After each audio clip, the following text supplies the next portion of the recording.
there are some things that you can tell people to watch for, but one of the things you do if there's somebody that you suspect is you increase their cognitive load during the interrogation, and there's no way you can prepare for that. Oh, how do you do that? Well, you plant a mind virus, for example. Ooh, a mind virus. I like it. Yeah. This is some Perry Mason type shit. Yeah. Like, what do you do?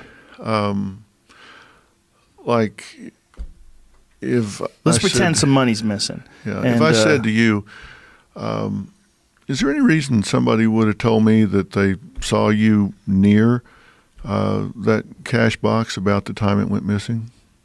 Dum, dum, dum. Okay, now, people talk at 125 words a minute. They think at 12 to 1,400 words a minute.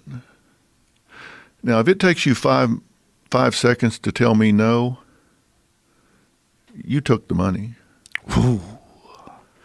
Because if I'm you getting weren't nervous right now. Because if you didn't take it, you know you didn't take it. You don't need to run scenarios through your head to think, who could have seen me? What could it have been? I mean,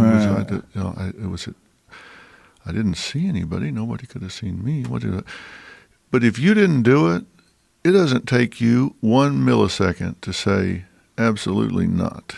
Have you ever been wrong before where you see someone on television and you go, I think that guy's guilty and they're innocent, or vice versa?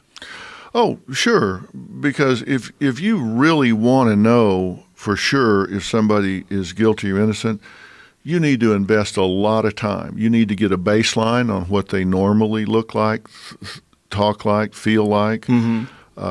And then knowing that baseline, you then need to compare how they're behaving on TV. So just walking by the screen and seeing it, you might see things that would ordinarily be lie behaviors that could just be part of their personality. So if you're going to really make a judgment, you got to put a lot of time in and figure it out. And what you should do before you decide you're going to be a human lie detector is do your homework, and you ought to try to figure it out objectively before you figure it out behaviorally. I mean, you ought to do your investigation, find out if somebody took the money, and, find out where they were, and, look for fingerprints and do this and do that. I mean, you ought to really objectively figure it out before you rely on these things. And so unless you get a baseline and get one-on-one with them and spend a lot of time, then you can't be really certain that you know whether they're telling the truth or whether they're not. It would be fun if it was that easy.